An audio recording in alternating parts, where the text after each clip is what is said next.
Muy buenos días, familia. ¿Cómo han estado? ¿Bien todos?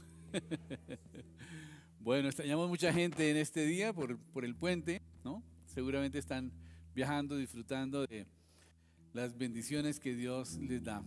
Y espero que están conectados en este momento para que puedan escuchar también el mensaje que Dios tiene para nosotros hoy. Y vamos a continuar hablando sobre la Biblia, ¿verdad? La Biblia es uno de las herramientas primordiales que tenemos nosotros como cristianos para poder llevar una vida de bendición. Y hemos estado hablando en estos días sobre la importancia de la Biblia, ¿no? Sabemos que la Biblia, pues, es el libro que más se ha publicado en el mundo, ¿verdad? La Biblia es el libro que más se ha traducido y es un libro que tiene unas características muy especiales porque fue escrito en 3 continentes diferentes por 40 personas diferentes, en 3 idiomas diferentes, en un transcurso de más o menos 1500 años. Y durante todo este proceso, la Biblia simplemente es coherente, ¿verdad? De tal manera que es un libro maravilloso. Pero indudablemente es un libro que si nosotros lo leemos como leyendo literatura, pues simplemente va a ser un libro rico en su composición gramatical y en su forma de ser escrito. Si ustedes leen los salmos, por ejemplo, son muy ricos a nivel gramatical, los proverbios. Cantar de los Cantares es todo un poema hacia el amor, en fin, y lo podemos ver desde ese punto de vista, ¿no es cierto? Pero la Biblia realmente tiene un mensaje supremamente poderoso, porque dice en la palabra de Dios que la Biblia es viva y eficaz, o más bien la palabra de Dios es viva y eficaz, y más cortante que espada de 2 filos, que penetra hasta los tuétanos y corta el alma y el espíritu, divide el alma y el espíritu. O sea, nos muestra la gran diferencia entre nuestra carnalidad y lo que es la voluntad de Dios. Y dice que discierne las intenciones del corazón. Amén. Ahora, si nos vamos a estudiar sobre el tema del corazón, a veces pensamos que el corazón es muy bonito, ¿verdad? Y siempre pintamos corazoncitos y siempre estamos pensando que el corazón es lo más hermoso porque es la representación del amor. Pero dice en la Biblia que tenemos que tener cuidado con nuestro corazón, porque el corazón es perverso más que todas las cosas, ¿verdad? De tal manera que cuando estamos diciendo que la Biblia discierne las intenciones del corazón, significa que de alguna manera en nuestro corazón hay una tendencia pecaminosa, hay una tendencia hacia lograr cosas que simplemente van a satisfacer nuestra carne, pero que no necesariamente están alineadas con la voluntad de Dios. Amén. Y por eso es tan importante que nosotros leamos la Biblia con unos ojos abiertos espiritualmente, ¿no es cierto? Y necesitamos pedirle a Dios que abra nuestros ojos espirituales para que podamos comprender la profundidad de la palabra de Dios. Amén. Y esto es importante, que cuando nosotros estemos leyendo la Biblia le pidamos al Espíritu Santo de Dios que nos muestre el significado de la palabra de Dios y cómo debemos aplicarla para nuestra vida. Porque toda la palabra de Dios, dice en la Biblia, es útil para enseñar, para redarguir, para instruir en justicia, a fin de que el hombre de Dios sea enteramente preparado para toda buena obra. Amén. De tal manera que necesitamos ser humildes y pedirle a Dios que nos ilumine, que nos abra los ojos para que podamos entender cuál es el mensaje que el Señor tiene para nosotros. Y todos hemos tenido la experiencia de haber leído la Biblia muchas veces, pero hay momentos en que leemos un texto bíblico y decimos, wow, esto es lo que yo estoy necesitando en este momento. Esta es la palabra de Dios para mí en este día y la voy a tomar para mí porque esta es la solución a mi problema. ¿Les ha pasado? ¿Verdad que sí? El Señor nos revela exactamente su voluntad a través del Espíritu Santo. Nos hace que nuestro entendimiento se aclare porque estamos viviendo realmente en un mundo de oscuridad, en un mundo de confusión. Es impresionante ver todo lo que está sucediendo alrededor nuestro y alrededor del mundo, y vemos que la gente anda supremamente confundida, que ya los hombres no saben si son hombres o son mujeres, o sea, están dudando aún de su género, ¿no? Y lo mismo las mujeres, ¿no? Y piensan que es que Dios se equivocó, y piensan que es que son una mujer en el cuerpo de un hombre, cosas por el estilo. Y resulta que todo esto es un constructo social causado por Satanás, que quiere que nosotros no tengamos identidad con nuestra naturaleza, con nuestra vida, y que empecemos a dudar de la sabiduría de Dios y que digamos Dios se equivocó, ¿no? Entonces este tipo de declaraciones son realmente una blasfemia contra Dios, porque Dios es perfecto y hace todas las cosas perfectas. El problema es que nosotros vivimos tan apartados de Dios que nunca logramos entender cuál es el propósito de Dios con nuestras vidas y con las cosas. Amén. En Juan 14, 26 dice: el Consolador, el Espíritu Santo, a quien el Padre enviará en mi nombre, les enseñará todas las cosas y les hará recordar todo lo que les he dicho. El Espíritu Santo de Dios es el mismo Espíritu de Cristo. Jesucristo dijo: no les dejaré huérfanos, les enviaré el Espíritu Santo, ¿no es cierto? Y ese Espíritu Santo es el mismo Espíritu de Cristo. Ese Espíritu Santo de Dios está en nosotros. Y cuando nosotros aceptamos a Jesucristo como nuestro Señor y Salvador personal, y cuando vamos a las aguas bautismales, dice la Biblia que recibimos el don del Espíritu Santo. Amén. De tal manera que ya lo importante en nuestra vida no es el don Miguel, ni el don Francisco, ni el don Víctor Hugo, ¿no? Sino el don de Dios. Porque el Espíritu Santo de Dios es un don, es un regalo que el Señor nos da para que tome control de nuestra alma. Recordemos que el hombre es un espíritu que tiene un alma y que vive en un cuerpo. O sea, principalmente somos un espíritu. Y existimos desde antes de nuestro nacimiento, desde antes de nuestra concepción fuimos creados, dice la palabra de Dios. De tal manera que fuimos creados como espíritu inicialmente. Y después el Señor nos dio un alma y nos dio un cuerpo. Cuando fuimos engendrados, cuando fuimos nosotros concebidos, en ese momento recibimos nosotros ese cuerpo y recibimos esa alma. Dice en la palabra de Dios que el Espíritu de verdad, al cual el mundo no puede recibir porque no le ve ni le conoce, pero vosotros le conocéis porque vive con vosotros y estará con vosotros, estará en vosotros. Antes de que esto sucediera, antes de que Jesucristo resucitara y que nos enviara el Espíritu Santo de Dios, el Espíritu de Dios sí se manifestaba en algunas oportunidades en los profetas, ¿verdad?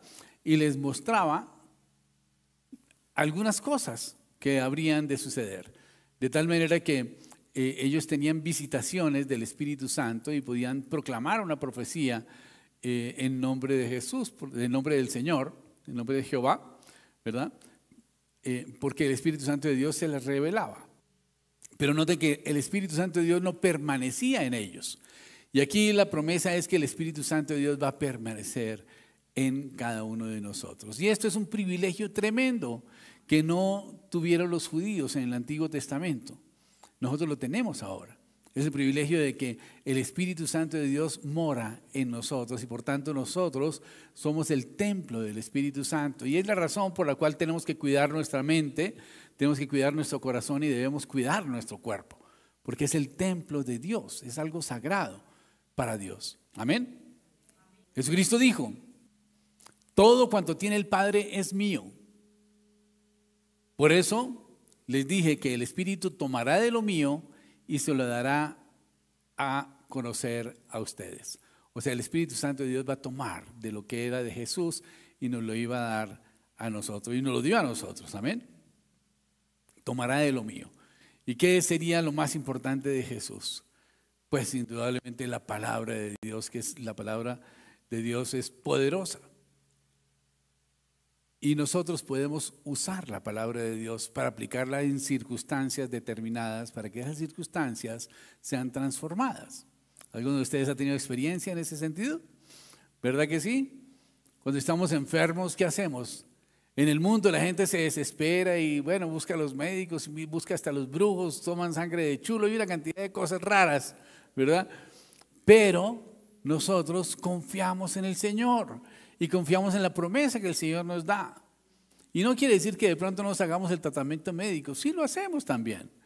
Porque dice la palabra de Dios que no es el sano el que necesita necesita un médico, sino el enfermo. De tal manera que sí es necesario también ir al médico, pero nuestra confianza está en el Señor, en que Él nos va a sanar. Amén. Porque dice la Biblia que Él llevó todas nuestras enfermedades y todas nuestras dolencias, y por sus heridas fuimos nosotros curados. Y esa promesa la aplicamos a nuestra vida, y entonces eso hace que nuestro organismo empiece a ser obediente y consecuente con esa palabra de Dios. Y además el Señor ha prometido que cuando nosotros proclamamos su palabra, Él hace que la palabra de Dios obre con mayor rapidez. Amén. De tal manera que necesitamos proclamar la palabra de Dios sobre las circunstancias para que las circunstancias cambien. Y en este sentido vemos el poder de Dios en la transformación de las cosas delante de nosotros. Pero es muy importante que nosotros tengamos esa revelación de la palabra. Es muy importante que nosotros no miremos la palabra de Dios como un libro de literatura, sino que veamos que es Dios hablándonos a nosotros mismos, para que se cumpla aquello que dice en Efesios 1:17, para que el Dios de nuestro Señor Jesucristo, el Padre de gloria, os dé espíritu de sabiduría y de revelación en el conocimiento de Él. Necesitamos pedirle al Señor que nos dé espíritu de sabiduría y de revelación. Esto quiere decir que ilumine nuestros ojos para que podamos ver realmente ese mensaje que Dios tiene para cada uno de nosotros. Amén. Dios no solamente nos ha dado la revelación de la palabra de Dios, sino que también nos ha dado la iluminación para que podamos ver más claramente. A veces, cuando hay exceso de luz, muchas veces no le gusta a las personas que le tomen una fotografía muy de cerca, ¿no es cierto? Porque empiezan a verse los detalles, ¿no? Las ojeritas, las arrugas y todo lo demás, ¿no? Pero en la medida en que hay más luz, podemos ver más los detalles de la palabra de Dios. Por eso necesitamos que el Señor ilumine nuestros ojos para que podamos ver y podamos interpretar y podamos comprender ese mensaje que el Señor tiene en la palabra de Dios. Y esto viene indudablemente a través del Espíritu Santo, y por eso me refiero al Espíritu Santo, quien nos guía a toda verdad, como dice Juan 14:17. La palabra de Dios es poderosísima, ¿verdad?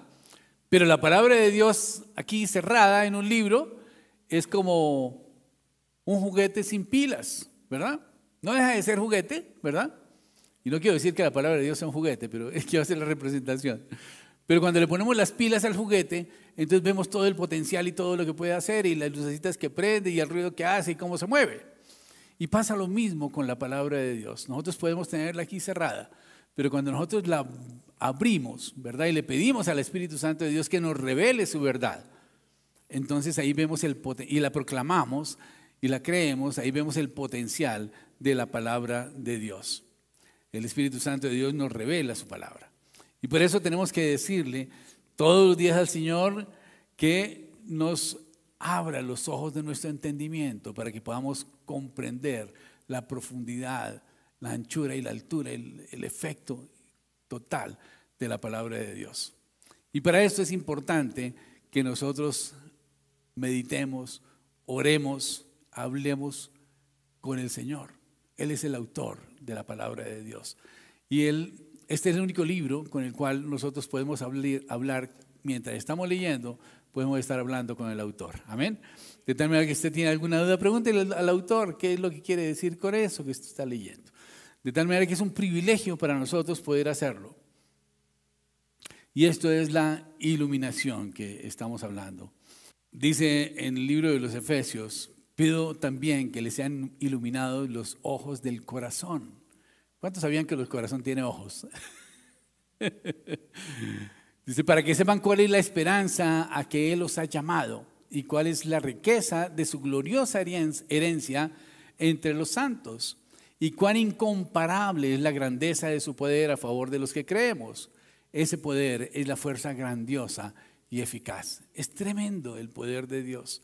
Y por eso aquí el apóstol Pablo está orándole al Señor ¿no es cierto?, en la carta que le escribe a los Efesios, para que sean iluminados los ojos del corazón, para que sea iluminado nuestro entendimiento, para que podamos conocer realmente la esperanza a la cual Él nos ha llamado y cuáles son esas grandísimas promesas que el Señor tiene para nuestras vidas y que nosotros estamos desperdiciando porque simplemente no las conocemos, no las tomamos para nosotros y no las proclamamos en nuestra vida. Cuando nosotros nacemos de nuevo, el Señor nos da una nueva serie de sentidos. O sea, todos sabemos que tenemos el sentido del gusto, del olfato, de la vista, del oído, en fin. Pero el Señor nos da también, cuando volvemos a nacer, cuando renacemos, nos da unos nuevos sentidos, unos sentidos espirituales. Y usted puede ver espiritualmente muchas cosas, usted puede oír espiritualmente muchas, puede sentir espiritualmente muchas cosas también, puede disfrutar, puede gustar también de muchas cosas, puede palpar cosas diferentes. De tal manera que nos da unos nuevos sentidos cuando nosotros volvemos a nacer, cuando nacemos de nuevo. Y tenemos que ser sensibles más bien a ese tipo de sentidos y de sensaciones que el Señor pone en nuestra vida. Y ahí es cuando nosotros nos damos cuenta que hay un mundo natural y hay un mundo espiritual, hay un mundo físico y hay un mundo espiritual. Y estos nuevos sentidos del mundo espiritual son realmente la presencia del Espíritu Santo de Dios en nuestras vidas, que puede percibir todas esas cosas espirituales, que normalmente la gente en el mundo no las puede entender, no las conoce, no sabe de qué se trata. Y quizás nos llaman locos porque estamos diciendo que sentimos una presencia extraña o cosas por el estilo, ¿verdad? Pero debemos entender que el mundo espiritual es diferente al mundo físico, al mundo natural. Pero tenemos que saber que el mundo espiritual es eterno y el mundo físico es temporal. De tal manera que nosotros inicialmente fuimos creados espiritualmente, ¿no es cierto? Y tenemos un alma y tenemos un cuerpo físico que finalmente va a desaparecer un día, ¿verdad? Pero nuestro espíritu va a permanecer eternamente. ¿Qué sucede cuando Dios abre nuestros ojos? Es cuando vemos las cosas que Dios quiere que nosotros veamos, ¿verdad?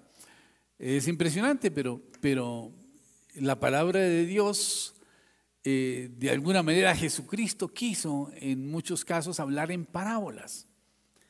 Y le preguntaron que por qué habla en parábolas, ¿no? Y él dijo para que los que se las dan de mucho no crean que se las saben todas, ¿no es cierto? Y que no quiero que lo entiendan, sino que sean humildes y que con humildad puedan después comprender la palabra.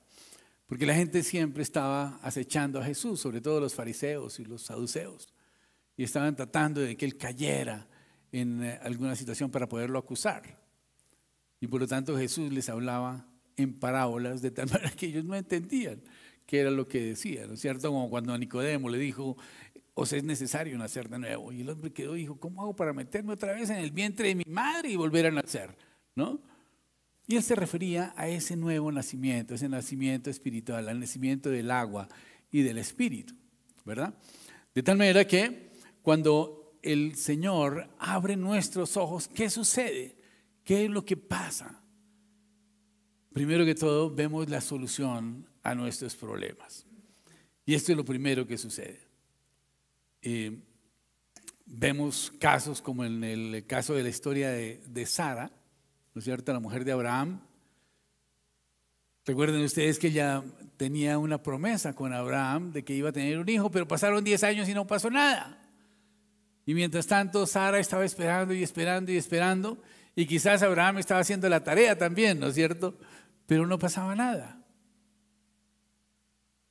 Y entonces vino una iluminación a Sara, una revelación, que yo no creo que haya sido de Dios. Y entonces Sara le dice, oye Abraham, es que tengo una buena idea. Y a ver, ¿será cierto que alguna mujer puede tener una buena idea? Perdóneme por eso.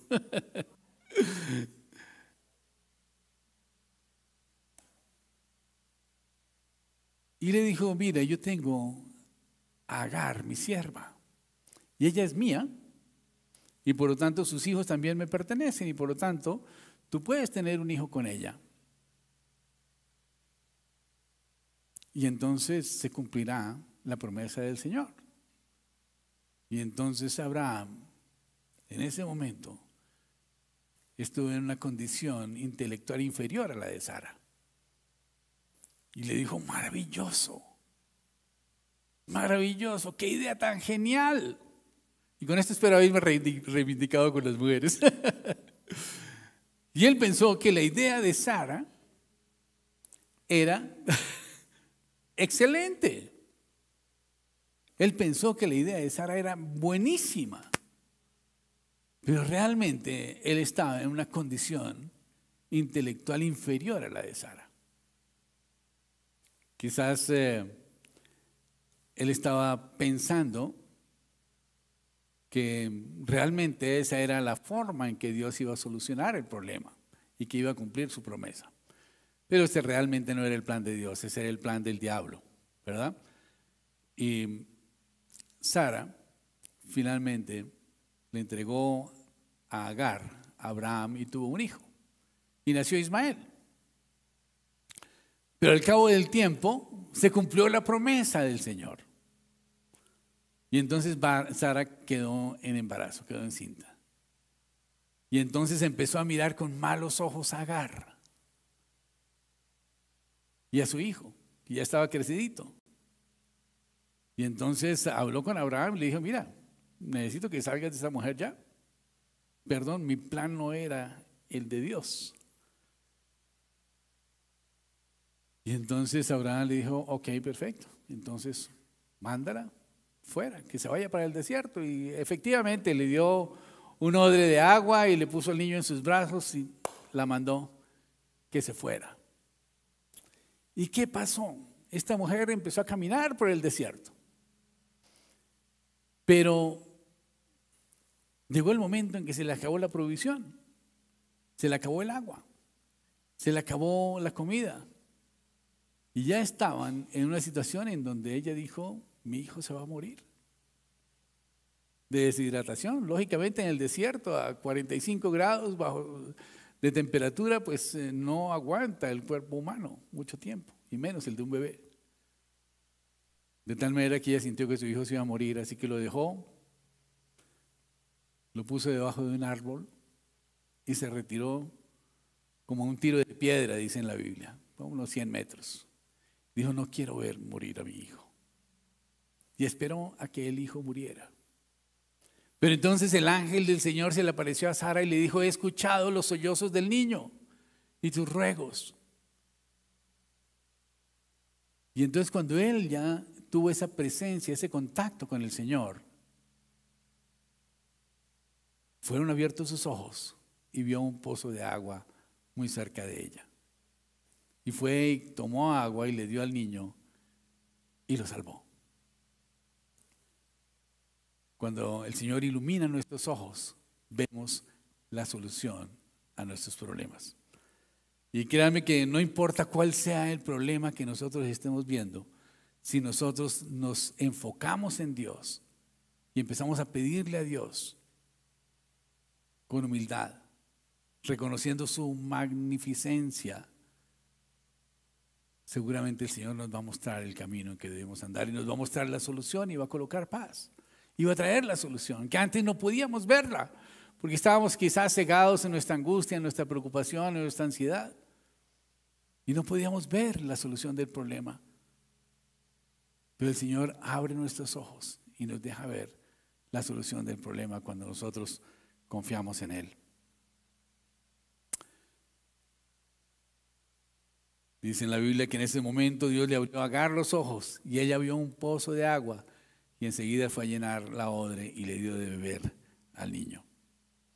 Ella tenía la solución al frente, pero no la había visto. Y muchas veces nos pasa igual. Estamos sumidos en un problema y estamos tan angustiados que no vemos la solución. Y quizás la vemos, pero no la consideramos. Pero cuando estamos en comunión con Dios, el Señor sí nos muestra cuál es la solución y cómo debemos abordarla. Cuando el Señor abre nuestros ojos, podemos ver la barrera que nos impide progresar en nuestro camino. Y aquí quiero contarles la historia de Balac y Balaam. ¿Recuerdas quiénes eran? Bueno, Balac era el rey de los moabitas, ¿no? Y Balaam era un profeta de Dios. Y ellos sabían lo que había sucedido con el ejército de Israel, que venía colonizando, realmente recuperando todo el terreno que ellos habían dejado abandonado, porque mientras estuvieron en Egipto pues les invadieron. Y entonces el rey Balac tuvo temor, así pues que se angustió a causa de los hijos de Israel, y él habló con los ancianos de Madián diciéndoles: mire, tenemos esta amenaza y necesitamos hacer algo con relación a esto. Y entonces Balac, que era el rey de Moab, de los moabitas, decidió mandar mensajeros a Balaam con regalos, con muchas ofrendas, invitándolo para que viniera a maldecir al pueblo de Israel. Y fueron y lo visitaron y le dijeron: mire, el rey le manda esta ofrenda para que usted nos haga el favor de maldecir al pueblo de Israel, para que quizás lo podamos echar y no afecte nuestras tierras ni nuestras posesiones. Y entonces dice en la Biblia que Balaam le dijo: bueno, quédense aquí, espérenme, yo voy a hablar esta noche con el Señor y mañana les digo qué voy a hacer. Y lo hizo así, y estuvo en la noche orando, y el Espíritu Santo de Dios le reveló y le dijo: no vas a maldecir al pueblo de Israel, porque es un pueblo que ya está bendito y por lo tanto no puedes contradecir la palabra de Dios. Bueno, pues ni modo, él tuvo que decirle al día siguiente: mire, lo siento, yo no voy a ir porque el Señor me dice que yo no puedo maldecir al pueblo de Israel. Así que estos regresan, pero nuevamente Balac vuelve a mandarlos diciéndoles: mire, dígale que le vamos a dar todo lo que quieran, que le vamos a ayudar, que le vamos a dar carro, casa y beca, mejor dicho. Pero necesitamos que nos ayude y que maldiga al pueblo de Israel. Y él vuelve a insistir otra vez, y así hasta la tercera vez. Y finalmente el Señor le dice: ok, perfecto, vaya con ellos, solamente vas a decir lo que yo te diga que digas, ¿verdad? Y él decide irse, se monta en su asno, su burra, y arranca el camino. Y yendo por la mitad del camino, dice en la Biblia que se le apareció el ángel de Jehová a la burra con su espada desenvainada. Y entonces la burra ya no quería caminar y se iba por otro lado. Y Balaam empezó a darle garrote a la burra, ¿verdad? Y a obligarla a que siguiera en el camino. Y entonces siguió andando y el hombre cabalgando allí, y otra vez la burra volvió a ver el ángel de Jehová que le estaba impidiendo el camino. Así que se hizo contra la muralla y de alguna manera le raspó la pierna a Balac, así que se bajó el hombre furioso y pum, pum, le dio otros 2 palazos a la burra. Y entonces la burra le dijo: ¿y por qué me pegas? ¿Acaso no he sido tu asna fiel que siempre te llevo a todos lados? ¿Acaso yo te he tratado con cosazos? Y él dijo: no. Ah, bueno, entonces ¿por qué lo haces conmigo? La burra se echó y no quiso caminar más. Y entonces, en ese momento, fueron abiertos los ojos de Balaam y vio al Señor, al ángel de Jehová. Y se dio cuenta que él era el que estaba impidiendo el paso. Así que tuvo la certeza de poder seguir, pero para bendecir al pueblo de Israel. Y así lo hizo. Cuando nosotros tenemos la revelación de Dios, vemos los obstáculos que se están preparando y que se están presentando en el camino para que no podamos avanzar. Y a veces sucede que tenemos algún tipo de emprendimiento, algún tipo de empresa, algún tipo de negocio que empezamos a trabajar y no arranca y se demora y sale una cosa y la otra no y la otra tampoco. Y nosotros seguimos persistiendo, pero quizás no sea la voluntad de Dios que sigamos en ese cuento, ¿no? Muchas veces el Señor nos muestra impedimentos para que podamos seguir en un camino. En otros casos los impedimentos los pone el diablo porque sabe que detrás va a haber una gran bendición. Y por eso tenemos que tener comunión con Dios para saber si esto viene de Dios o viene del diablo. Amén. Y esto lo logramos a través del conocimiento de la palabra de Dios, pero también a través de la revelación que el Señor nos dé de su palabra. Y para eso necesitamos entonces estar con los ojos abiertos, los ojos espirituales abiertos y dispuestos a aceptar la voluntad de Dios, no hacer lo que nosotros queremos hacer, porque a veces nos encaprichamos y seguimos empecinados. Pero cuando ya el caballo se murió, no podemos seguir montados en el caballo. Ya nos toca bajarnos, ¿verdad? El Señor abrió los ojos de Balaam y pudo ver al ángel del Señor en el camino empuñando la espada, y Balaam se inclinó entonces y se postró en tierra. Hay dos actitudes que nosotros tenemos que tener ante la adversidad. Una actitud es postrarnos ante Dios y buscar la dirección de Dios y la voluntad de Dios. La otra es coger un madero y empezar a golpear el burro. Entonces explotamos contra nuestra esposa, contra nuestros hijos, contra el jefe, contra los amigos, y pensamos que es que todo el mundo nos está atacando, y empezamos a dañar nuestras relaciones por causa de nuestra mala relación con Dios. No podemos ver el problema, pero cuando nos acercamos al Señor vemos el problema. Cuando Dios abre nuestros ojos, vemos cuál es la mejor defensa contra los ataques. De aquí quiero traer otra historia también, que es la historia de Giezi. ¿Saben quién es Giezi? Bueno, el criado de Eliseo. Recuerden ustedes que en aquella época Eliseo era el profeta del rey de Israel. Y él tenía su problema con sus enemigos. Israel siempre ha tenido problemas con sus enemigos. Pero cada vez que iba a ser atacado Israel, Eliseo entraba en comunión con Dios y el Espíritu Santo de Dios lo visitaba y le revelaba cómo iba a ser el ataque que ellos iban a tener. Y entonces se lo informaba al rey. Y entonces el rey desarrollaba su estrategia de acuerdo con la información que recibía de Eliseo, y por lo tanto le ganaba la batalla a sus enemigos. Y esto pasó vez tras vez, a tal punto que finalmente el rey convocó a todo su gabinete y dijo: venga para acá, aquí hay un infiltrado, hay una persona que nos está traicionando y necesitamos saber quién es. Y bueno, ustedes se imaginan esa confrontación del rey contra toda su gente, con quienes hacía los planes y definían cómo iban a ser los ataques. Y decía: aquí hay un soplón y lo vamos a acabar hoy.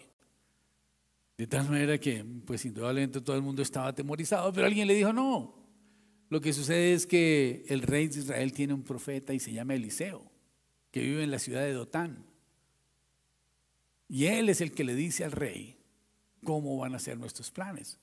Aún antes de que el rey sepa qué es lo que va a hacer, ellos ya lo saben. Y entonces dijo: no, pues entonces vamos a organizarnos y vamos a capturar a ese hombre.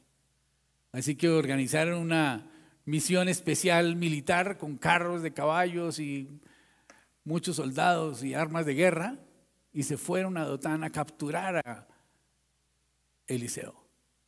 Y estaba Eliseo ya tranquilo en su pueblo con su criado, y de pronto vio que llegó el ejército a capturarlo. Pero él estaba tranquilo. Pero Giezi estaba desesperado y dijo: Señor, ¿y qué vamos a hacer ahora? Mire toda esa cantidad de ejército con caballos y con carros contra nosotros dos nada más. Estamos solos. ¿Cómo nos vamos a defender? ¿Qué haremos? Y entonces Eliseo le pidió a Dios que abriera los ojos espirituales de Giezi para que viera cómo estaba preparada la defensa que Dios tenía para ellos. Y entonces fueron abiertos sus ojos y él vio una multitud de ángeles y de carros de fuego alrededor que los estaban protegiendo. Y entonces perdió el miedo y pudo estar tranquilo. Y cuenta la historia que entonces Eliseo se acercó al comandante y le dijo: ¿ustedes para dónde van? No, es que vamos para Dotal. Le dijo: no, esta no es la ciudad donde que ustedes están buscando, es por allí. Bien, vengan conmigo y yo les guío para donde vayan. Y oró para que Dios les cegara el entendimiento. Y ellos entonces lo siguieron. Pero él lo llevó justamente a la ciudad de Samaria, donde estaba el rey y donde estaba todo el ejército de Israel. Y cuando llegaron allí, volvió a orar y le dijo: Señor, que sean abiertos sus ojos. Y cuando se dieron cuenta, estaban rodeados por el ejército de Israel. Y entonces el rey de Israel le pregunta a Eliseo: bueno, ¿qué hacemos con ellos? ¿Los matamos? Y dijo: ¿acaso tú los has capturado? Yo te los traje aquí. Más bien, dales comida y bebida y que regresen a su rey. ¡Wow! Qué tremendo, ¿verdad? Es más fácil, es más eficiente hacer que un enemigo se convierta en su amigo que estar combatiendo con el enemigo. Y eso lo hizo así. Y fíjense que los de Asiria después no volvieron a atacar al pueblo de Israel. Cuando el Señor abre nuestros ojos, podemos ver cómo Dios nos está defendiendo y cómo Dios nos está protegiendo. Y esta es una historia hermosa que realmente debe darnos la tranquilidad de saber que el Señor tiene alrededor nuestro sus ángeles para guardarlos, para protegernos. Y hay una palabra que dice: el ángel de Jehová acampa alrededor de los que le temen y los defiende. Amén. Esa es una promesa de verdad. Tenemos que saberlo. Y ustedes habrán tenido circunstancias en donde han estado en peligro y se habrán dado cuenta que el Señor les ha protegido de una forma sobrenatural. Todos yo creo que hemos tenido experiencias de ese tipo. De tal manera que esa palabra es cierta.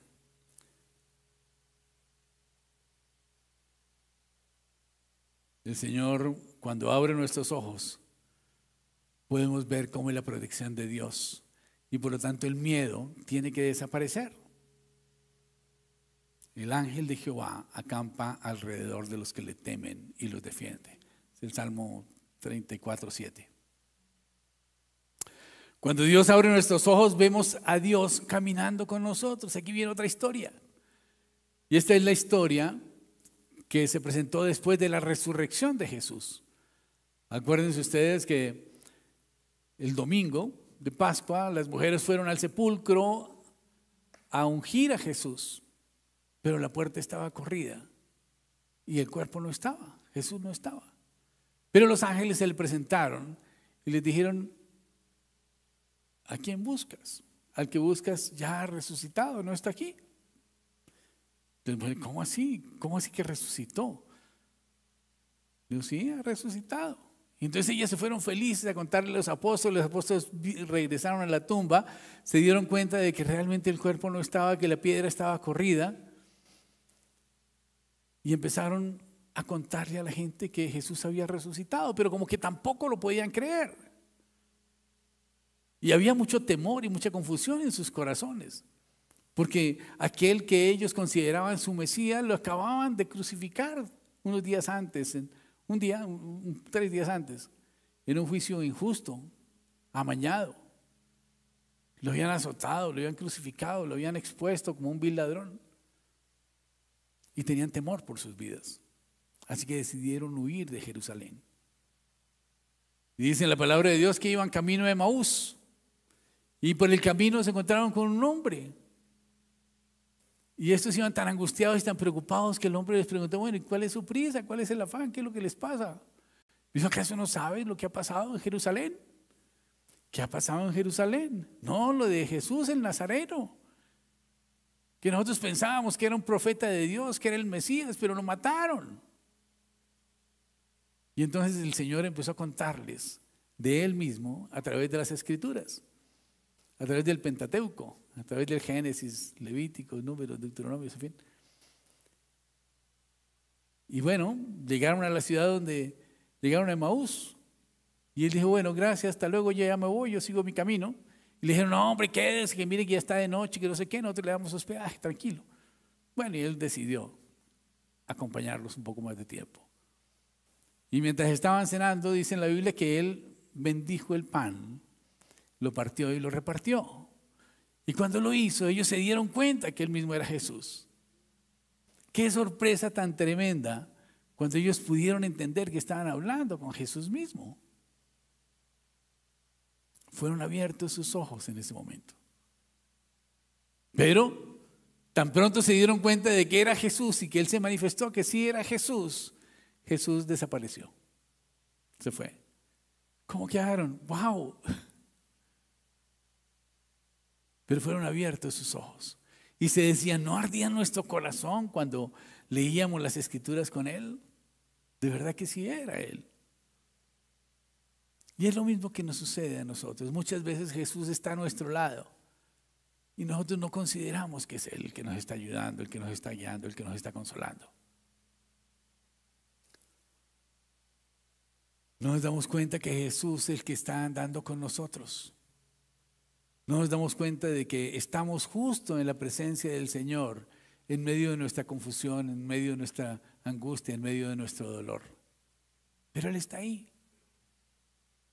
Y tenemos que percibir la presencia del Señor en cada tiempo.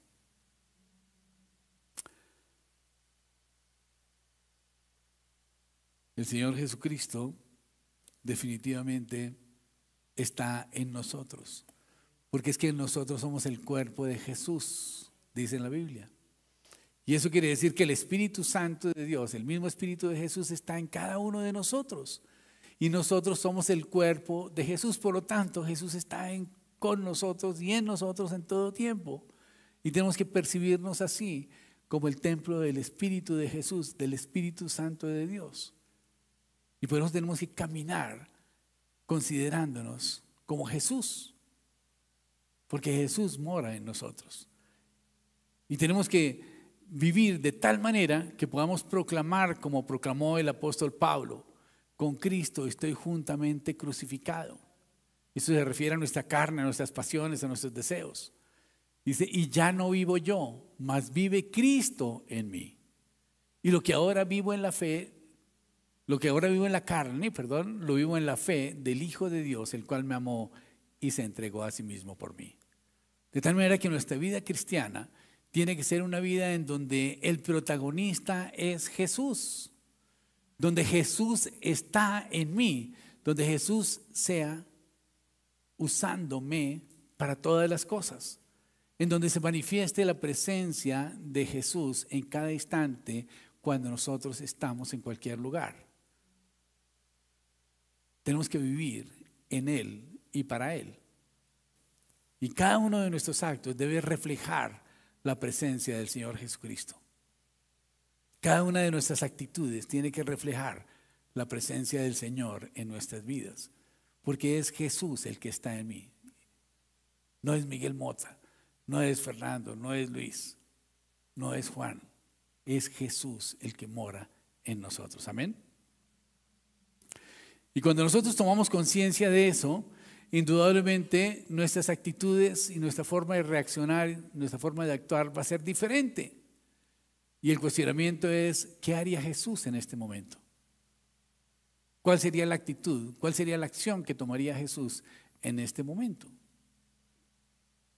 Cuando Él nos ha dicho, si te pegan en una mejilla, pon la otra. Y si te dicen que cargues un paquete, una milla, cárgalo 2. O si te piden la camisa, dales también la capa. A veces no es fácil ser como Jesús, ¿verdad? Pero es lo que el Señor nos ha llamado a hacer. ¿Cómo podemos hacer para poder hacer que Jesús viva en nosotros? Lo primero que todo, indudablemente, tenemos que empezar una relación personal con Jesús. Y esto implica que tenemos que aceptar el sacrificio de Jesucristo en la cruz del Calvario como pago suficiente por todos los pecados que nosotros hemos cometido. Muchas veces hemos cometido pecados de acción y de omisión, porque sabemos que tenemos que hacer y no lo hacemos. Pero cuando establecemos una relación con Jesús, y esto tenemos que renovarla cada vez, porque esto implica el reconocimiento diario de nuestros pecados, de nuestras culpas, y pedirle perdón al Señor. Y pedirle al Espíritu Santo que nos fortalezca para que no volvamos a caer en esos pecados. Y este es el punto de partida. Cuando nosotros estamos en comunión con Dios, cuando hemos arreglado cuentas con el Señor, indudablemente el Espíritu Santo de Dios puede revelarse a nuestras vidas. Pero esto implica que tenemos que llevar una vida de obediencia a la palabra de Dios, una vida de santidad. Y es que llevar una vida de santidad no es difícil. A veces pensamos que es muy complicado, porque hemos considerado por la iglesia tradicional que para ser santos necesitamos ser canonizados después de haber muerto 400 años después y haber hecho algún milagrito. No. Ser santos significa que somos santificados por la sangre de Jesús. Significa que Jesús ya borró toda nuestra vida de pecado. Y por lo tanto nosotros tenemos que empezar a vivir una vida sin pecado. Y esto es algo que tenemos que empezar a hacerlo intencionalmente. Porque el Señor nos da el poder para poderlo hacer. El poder para lograrlo.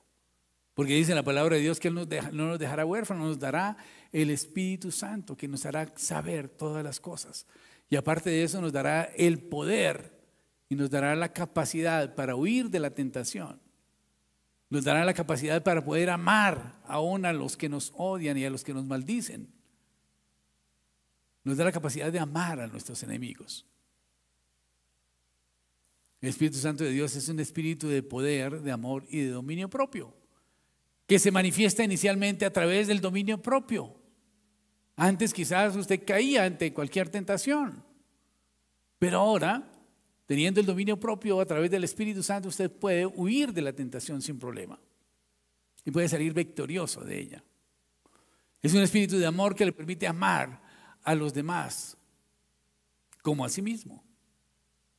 Y entonces usted ya va a ver a las personas no como el ladrón, como el mentiroso, como el adúltero, sino como esa criatura de Dios que puede entrar en su reino si usted hace su trabajo. Amén. Y por lo tanto empezamos a tener una responsabilidad sobre esa persona y con esa persona. Y quizás el Señor nos pone cerca de esa persona para que nosotros le hablemos del Señor.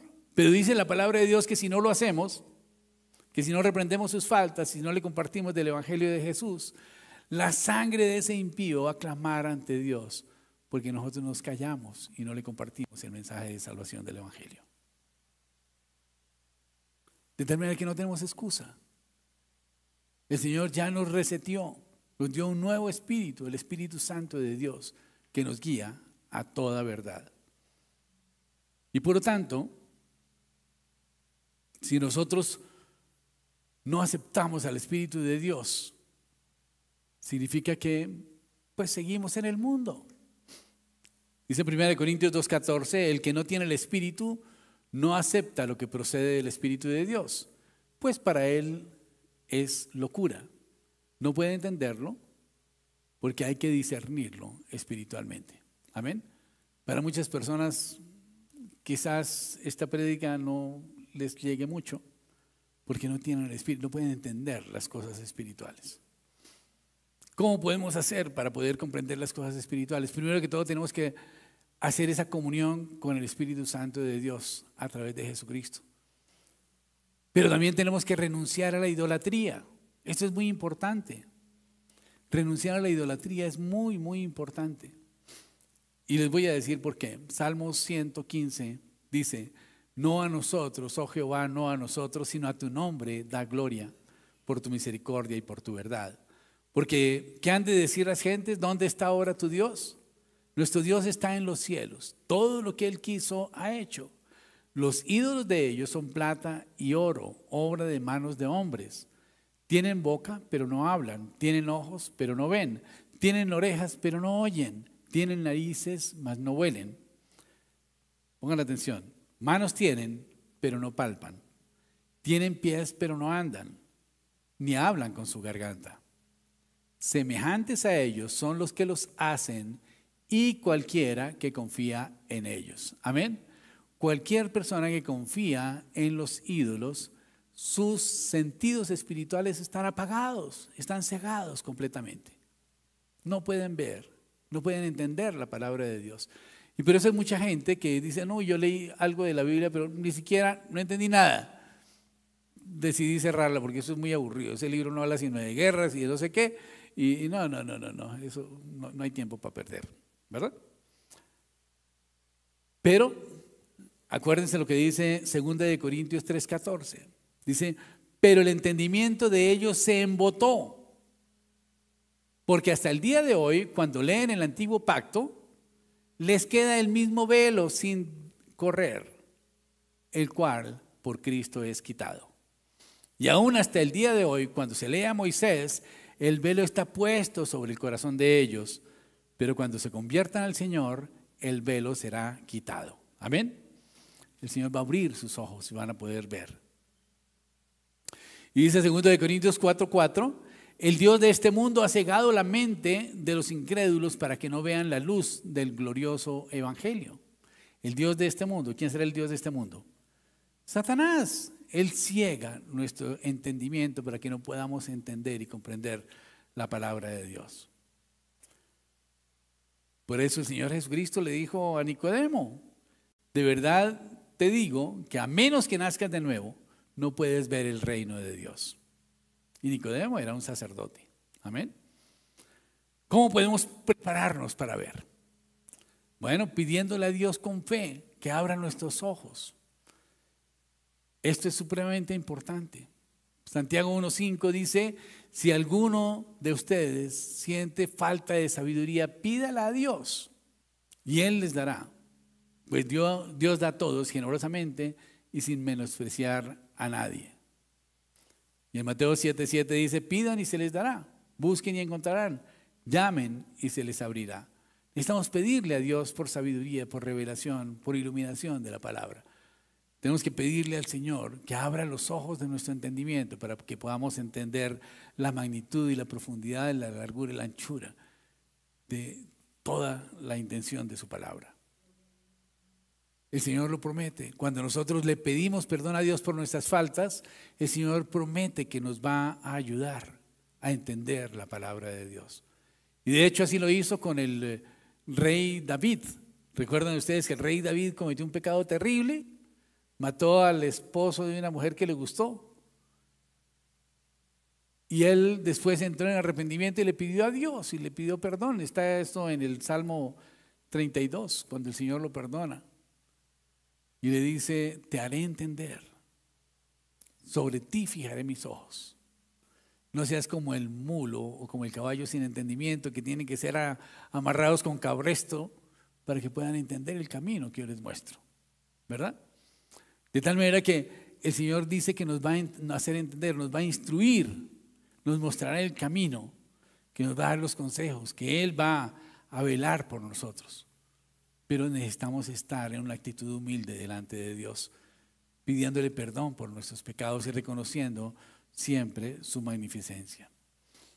El Salmo 119:18 dice, ábreme los ojos para que yo contemple las maravillas de tu ley. El mismo rey David siempre le clamaba al Señor por sabiduría. Ábreme los ojos para que yo pueda entender las maravillas de tu ley.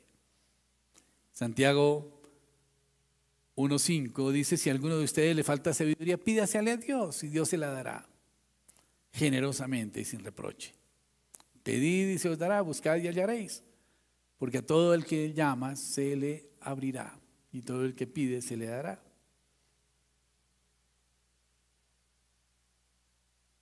¿Cómo podemos hacer para que el Señor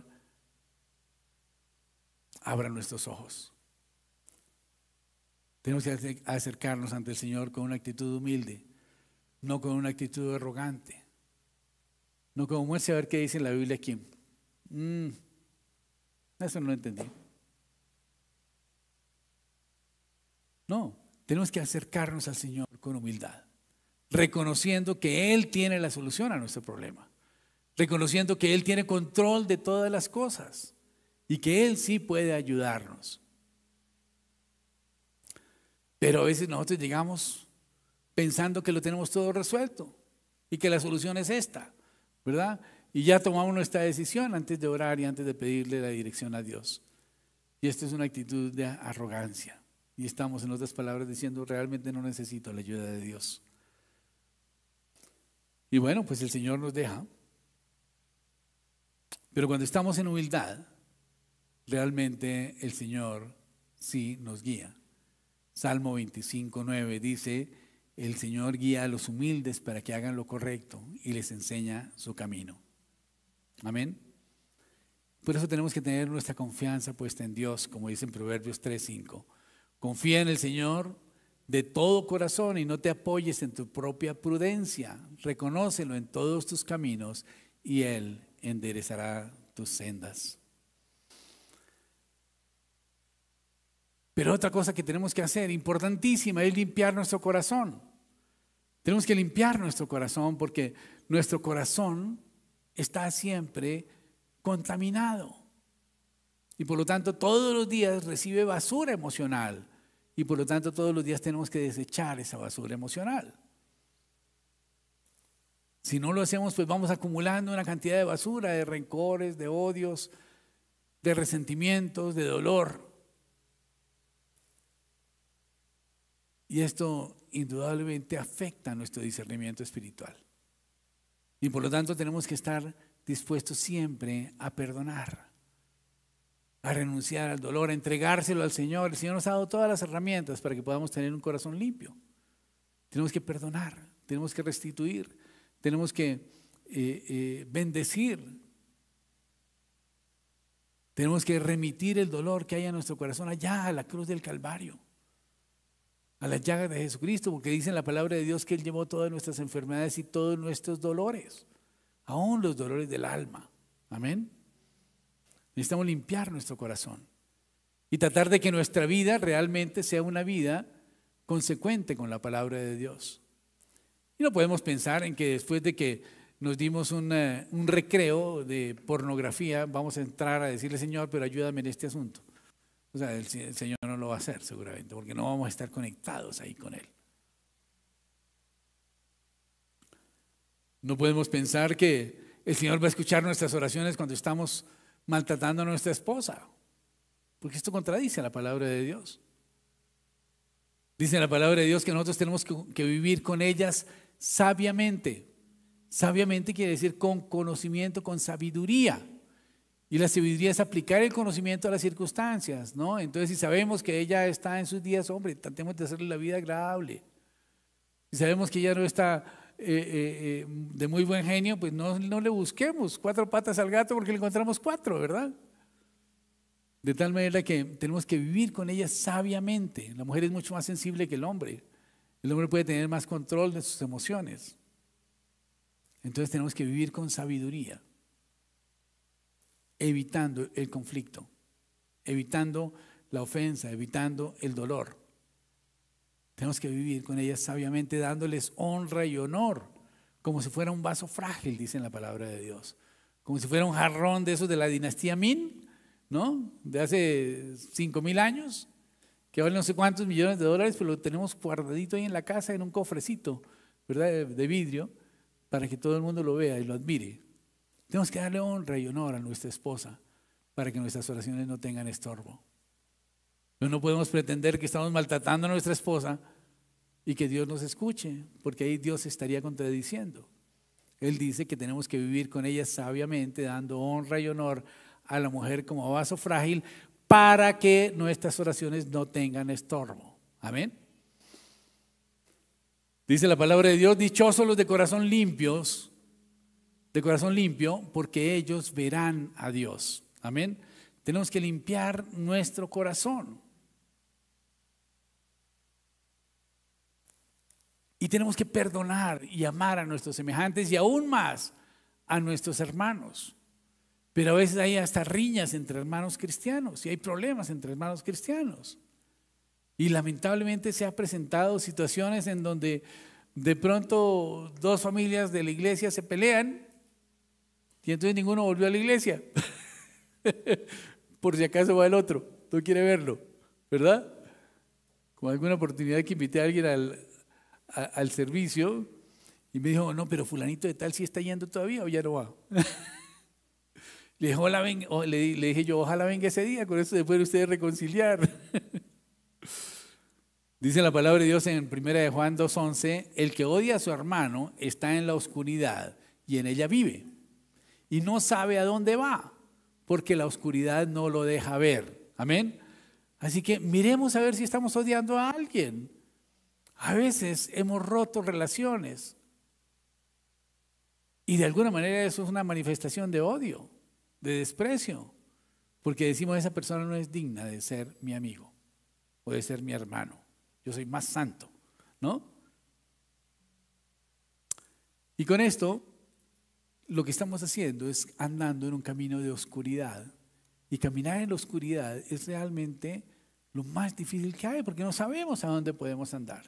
Imagínese usted caminando en una selva oscura a la medianoche, pero tiene que llegar a algún fin y no tiene ni siquiera una lámpara para ver a dónde va a caminar, si va a caminar en un fango o si va a caer en arenas movedizas o si va a caminar y pisar en la cola de una serpiente.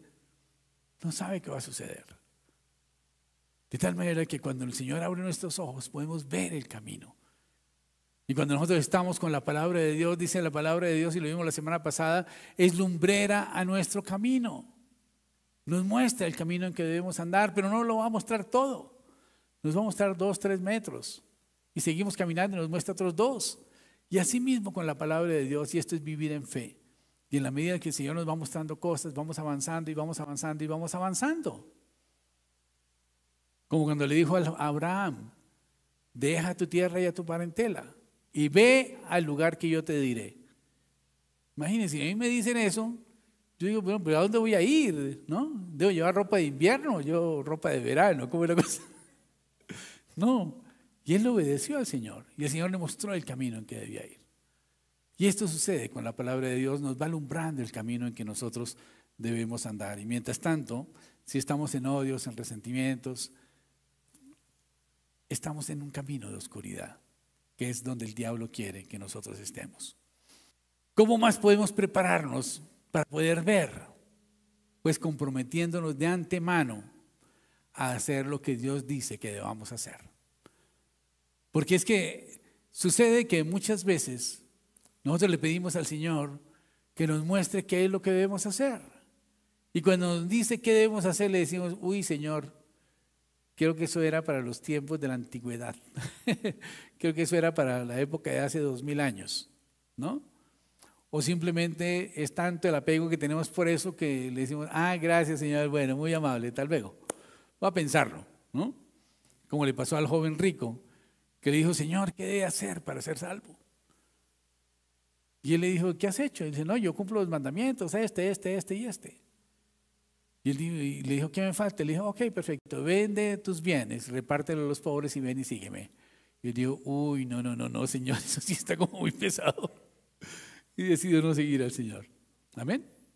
Entonces tenemos que estar dispuestos a obedecer la palabra de Dios, a hacer lo que Dios nos dice que haga, porque ¿qué sentido tiene decirle, Señor, qué debo hacer en este tiempo o en estas circunstancias? Y el Señor nos dice y nosotros no lo hacemos.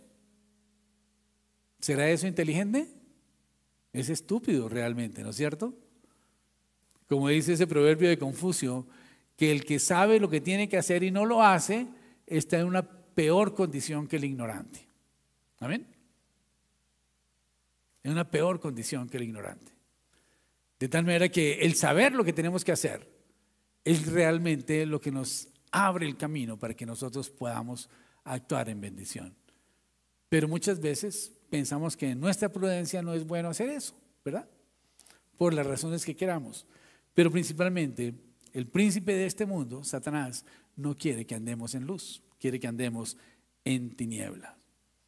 Salmo 119, 33 dice, Señor, enséñame el camino de tus leyes, pues quiero seguirlo hasta el fin. Dame entendimiento para guardar tu enseñanza. Quiero obedecerla de todo corazón. Amén. Y este es el mensaje que tenía para ustedes hoy. Que dispongamos nuestro corazón a obedecer la palabra de Dios. Vámonos en pie, vamos a orar. Gloria al Señor. Padre celestial, Dios del cielo y de la tierra, te damos gracias, Señor, por tu misericordia. Te damos gracias por tu amor, gracias por el cuidado que tienes de nosotros, Señor. Gracias, bendito Dios del cielo, porque podemos hablar contigo, Señor, en cualquier tiempo, en cualquier lugar, Señor. Gracias, bendito Dios del cielo, porque la comunión contigo, Señor, nos saca de la oscuridad, Padre Santo, y nos lleva, Señor, al camino de bendición, Padre Santo. Yo te doy gracias, bendito Dios del cielo, por tu palabra, Padre Santo. Gracias, Señor, porque a través de ella, Señor, podemos iluminar nuestro entendimiento, Padre Celestial. Gracias por tu Espíritu Santo, Dios, que nos revela, Padre Celestial, la magnitud y la profundidad de tus mensajes, Padre Santo.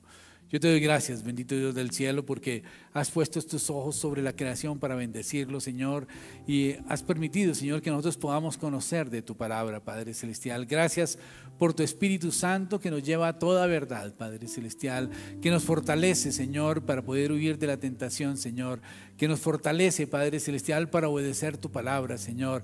Gracias te damos, Señor, porque tú nos invitas a que seamos esforzados y valientes para obedecer tu palabra de Dios, como se lo dijiste a Josué, Señor. Ayúdanos, bendito Dios del cielo, fortalécenos, Señor, para que podamos vivir una vida de santidad y de obediencia a tu palabra y podamos disfrutar, Señor, de todas las bendiciones que tú tienes para cada uno de nosotros y nuestras familias, Padre Santo. Gracias te damos, bendito Dios del cielo, por el sacrificio de Jesús en la cruz del Calvario, a través del cual, Señor, Él llevó toda maldición que había sobre nuestras vidas, Señor.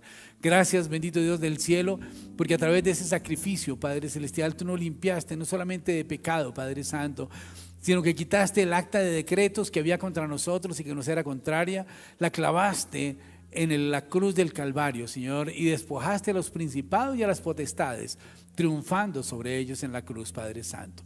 Gracias te damos, bendito Dios del cielo, por esa obra maravillosa, Señor, en la cruz del Calvario, Padre Celestial, que nos limpia de todo pecado y de toda maldad, Padre Santo. Gracias, bendito Dios del cielo, por tu amor, por tu misericordia, por tu cuidado, Padre Celestial.